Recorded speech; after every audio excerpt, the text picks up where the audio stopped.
ആകാശവാണി. നമസ്കാരം. പ്രാദേശിക വാർത്തകൾ വായിക്കുന്നത് സോഫിയ ഡാനിയൽ.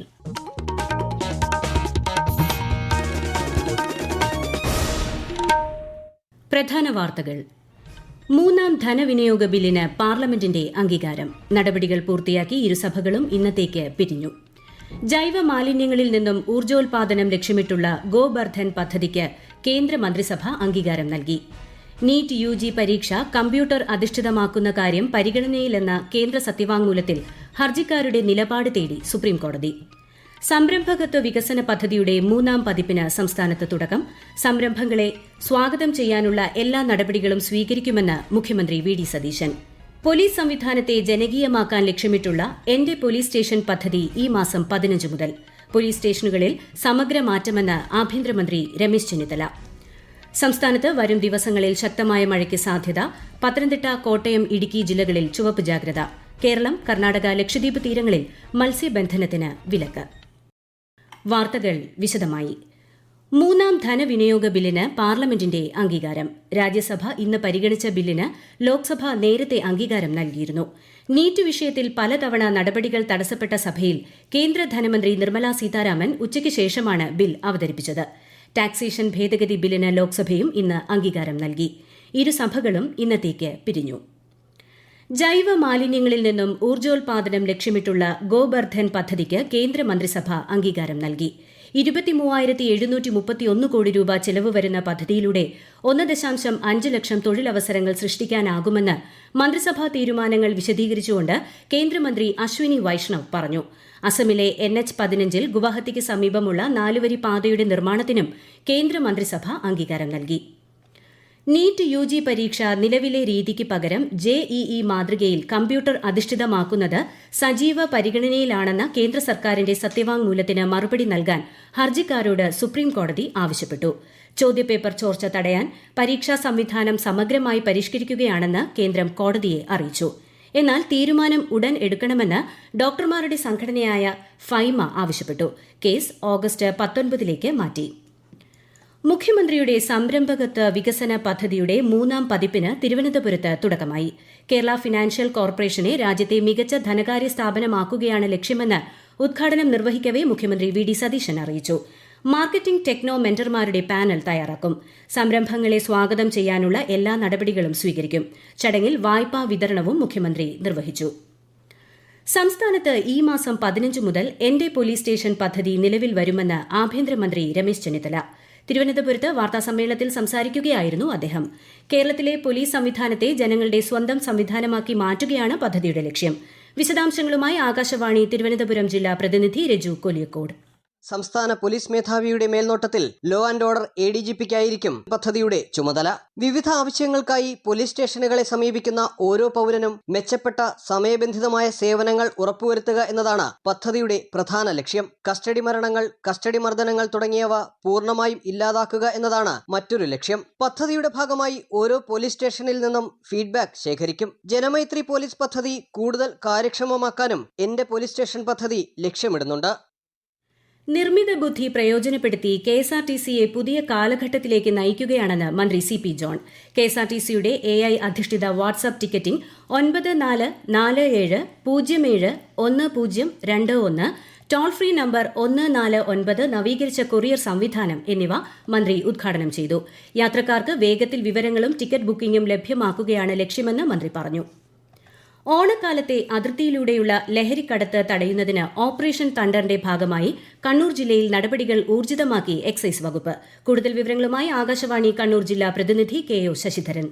ജില്ലയിൽ സിന്തറ്റിക് മയക്കുമരുന്ന് കേസുകൾ പിടികൂടുന്നതിൽ വർധനവുണ്ടായിട്ടുണ്ടെന്നും ഇതിൽ ഉൾപ്പെടുന്നവരുടെ സ്വത്തും പണവും കണ്ടുകെട്ടാനുള്ള നടപടികൾ സ്വീകരിക്കുമെന്നും excise deputy commissioner TM Srinivasan അറിയിച്ചു. ലഹരിക്കടത്തിൽ പിടികൂടുന്നവരിൽ അത് ഉപയോഗിക്കുന്നതിനായി കാരിയർമാരാവുന്നവരുമുണ്ട്. എക്സൈസ് പിടിയിലാവുന്ന പ്രതികളും ബന്ധുക്കളും താൽപര്യം പ്രകടിപ്പിച്ചാൽ അവരെ ഡി അഡിക്ഷൻ സെന്ററിൽ പ്രവേശിപ്പിച്ച് വിമുക്തി ചികിത്സ നൽകാൻ വകുപ്പ് തയ്യാറാണെന്നും അദ്ദേഹം പറഞ്ഞു.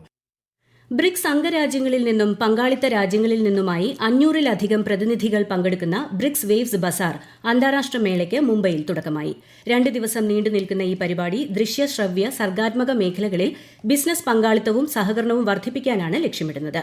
ഈ വാർത്തകൾ ആകാശവാണിയിൽ നിന്ന്. ആകാശവാണി വാർത്തകളും വാർത്താധിഷ്ഠിത പരിപാടികളും all India radio news Thiruvananthapuram YouTube ചാനലിലും @all India radio news Thiruvananthapuram Facebook പേജിലും AR News_ തിരുവനന്തപുരം ഇൻസ്റ്റഗ്രാം അക്കൌണ്ടിലും @AR News_TVM X ഹാൻഡിലും ലഭ്യമാണ്. ചരിത്രപ്രസിദ്ധമായ ശ്രീ പത്മനാഭസ്വാമി ക്ഷേത്രത്തിന് ആദരവായി തപാൽ മുദ്രയും പ്രത്യേക കവറും പുറത്തിറക്കാൻ തപാൽ വകുപ്പ്. ഗവർണർ രാജേന്ദ്ര വിശ്വനാഥ് ആർലേക്കർ ഈ മാസം 10-ന് പ്രകാശനം ചെയ്യും. ഇതിനൊപ്പം സംസ്ഥാന മൃഗം, സംസ്ഥാന പക്ഷി എന്നിവയുടെ ചിത്രമടങ്ങിയ തപാൽ കാർഡുകളും പുറത്തിറക്കും. ഭിന്നശേഷി അവകാശ നിയമം അടക്കമുള്ള വിഷയങ്ങളെക്കുറിച്ച് Kerala federation of the blind സംഘടിപ്പിക്കുന്ന ത്രിദിന ശില്പശാലയ്ക്ക് നാളെ തിരുവനന്തപുരത്ത് തുടക്കമാകും. മന്ത്രി കെ മുരളീധരൻ ഉദ്ഘാടനം ചെയ്യും. KFB പ്രസിഡന്റ് KJ വർഗീസ് അടക്കമുള്ളവർ പങ്കെടുക്കും.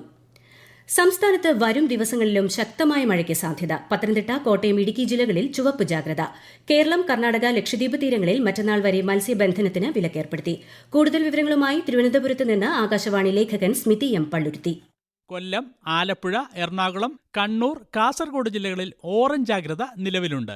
മറ്റെല്ലാ ജില്ലകളിലും മഞ്ഞ ജാഗ്രതയാണ്. അതിനിടെ ഹൈറേഞ്ച് മേഖലകളിൽ ഇന്ന് ഉച്ചയ്ക്ക് 1 മണി മുതൽ 15 മില്ലിമീറ്ററിന് മുകളിലുള്ള ശക്തമായ മഴ അനുഭവപ്പെട്ടിരുന്നെങ്കിലും പിന്നീട് മഴയുടെ ശക്തി കുറയുകയായിരുന്നു. മഞ്ഞ ജാഗ്രത നിലവിലുള്ള ലക്ഷദ്വീപിലെ മിനിക്കോയി, കവരത്തി, അമിനി, അഗത്തി തുടങ്ങിയിടങ്ങളിലും ഉച്ച മുതൽ മിതമായ മഴ ലഭിക്കുന്നുണ്ട്. കക്കയം ഡാമിന്റെ ഷട്ടറുകൾ പൂർണ്ണമായി അടച്ചതായി KSEB. മഴയുടെ ശക്തി കുറഞ്ഞതും ജലനിരപ്പ് നിയന്ത്രണ വിധേയമായതും പരിഗണിച്ചാണ് നടപടി. പത്തനംതിട്ട ജില്ലയിൽ ശക്തമായ മഴ തുടരുന്നു. മലയോര മേഖലകളിൽ അതീവ ജാഗ്രതാ നിർദ്ദേശം നൽകി ജില്ലാ ഭരണകൂടം. പത്തനംതിട്ട ജില്ലയിലെ എല്ലാ വിദ്യാഭ്യാസ സ്ഥാപനങ്ങൾക്കും നാളെ അവധി പ്രഖ്യാപിച്ചു. വിശദാംശങ്ങളുമായി ആകാശവാണി ജില്ലാ പ്രതിനിധി ശ്രീജി S. ശ്രീധർ. മലയോര മേഖലകളിലെ മണ്ണിൽ ഗണ്യമായ അളവിൽ ജലാംശം വർദ്ധിച്ചതിനാൽ റാന്നി, കോന്നി തുടങ്ങിയ താലൂക്കുകളിലും മറ്റു താലൂക്കുകളിലെ ഉരുൾപൊട്ടൽ, മണ്ണിടിച്ചിൽ എന്നിവയ്ക്ക് സാധ്യതയുള്ള പ്രദേശങ്ങളിലും കഴിയുന്നവർ ജാഗ്രത പാലിക്കണം. അപകട പ്രദേശങ്ങളിൽ താമസിക്കുന്നവർ അധികൃതരുടെ നിർദ്ദേശാനുസരണം മുൻകൂട്ടി സുരക്ഷിത സ്ഥലങ്ങളിലേക്കോ ദുരിതാശ്വാസ ക്യാമ്പുകളിലേക്കോ നിർബന്ധമായും മാറണം. ജില്ലയിൽ 143 ക്യാമ്പുകളിലായി 10,378 പേരാണ് ഉള്ളത്. കാസർഗോഡ് വെള്ളരിക്കുണ്ടിൽ ഗോത്രവർഗ ഉന്നതികളിലേക്ക് സഞ്ചരിക്കുന്ന റേഷൻ കടയുടെ സംസ്ഥാനതല ഉദ്ഘാടനം മന്ത്രി അനൂപ് ജേക്കബ് നാളെ നിർവഹിക്കും. ഉച്ചയ്ക്ക് വെള്ളരിക്കുണ്ട് താലൂക്ക് ഹാളിൽ നടക്കുന്ന ഔദ്യോഗിക യോഗത്തിലും മന്ത്രി പങ്കെടുക്കും. ജനങ്ങളുടെ ജീവനും സ്വത്തിനും സംരക്ഷണം നൽകുന്നതിലും ക്രമസമാധാനം പാലിക്കുന്നതിലും കേരള പോലീസ് മാതൃകാപരമായ പ്രവർത്തനങ്ങളാണ് കാഴ്ചവെക്കുന്നതെന്ന് ആഭ്യന്തരമന്ത്രി രമേശ് ചെന്നിത്തല. പേരൂർക്കട SAP ഗ്രൌണ്ടിൽ നടന്ന സംയുക്ത പാസിംഗ് ഔട്ട് പരേഡിൽ അഭിവാദ്യം സ്വീകരിക്കുകയായിരുന്നു അദ്ദേഹം. ഉന്നത വിദ്യാഭ്യാസ വകുപ്പും ASAP കേരളയും ഇൻഫോസിസും സംയുക്തമായി നടപ്പാക്കുന്ന സംസ്ഥാനത്തെ ആദ്യ മൊബൈൽ എക്സ്പീരിയൻഷ്യൽ ലേണിംഗ് ലബോറട്ടറിയായ ലാബ് ഓൺ വീൽസ് തിരുവനന്തപുരത്ത് വനിതാ കോളേജിൽ മുഖ്യമന്ത്രി VD സതീശൻ ഫ്ളാഗ് ഓഫ് ചെയ്തു. നിർമ്മിത ബുദ്ധി, റോബോട്ടിക്സ്, കോഡിംഗ് തുടങ്ങിയ നൂതന സാങ്കേതിക വിദ്യകളിൽ ഗ്രാമീണ, ആദിവാസി, മലയോര മേഖലകളിലെ വിദ്യാർത്ഥികൾക്ക് പ്രായോഗിക പരിശീലനം നൽകി തൊഴിൽ ശേഷി വർദ്ധിപ്പിക്കുകയാണ് പദ്ധതിയുടെ ലക്ഷ്യം. എറണാകുളം കാലടിയിൽ പുതിയ പാലത്തിന്റെ നിർമ്മാണ പുരോഗതി വിലയിരുത്തുന്നതിനായി മന്ത്രി റോജി M. ജോണിന്റെ അധ്യക്ഷതയിൽ അടിയന്തര യോഗം ചേർന്നു. പുതിയ പാലത്തിന്റെ നിർമ്മാണ പ്രവൃത്തികൾ ജനുവരി 15-നകം പൂർത്തിയാക്കണമെന്ന് നിർദ്ദേശം നൽകി. പ്രധാന വാർത്തകൾ വീണ്ടും.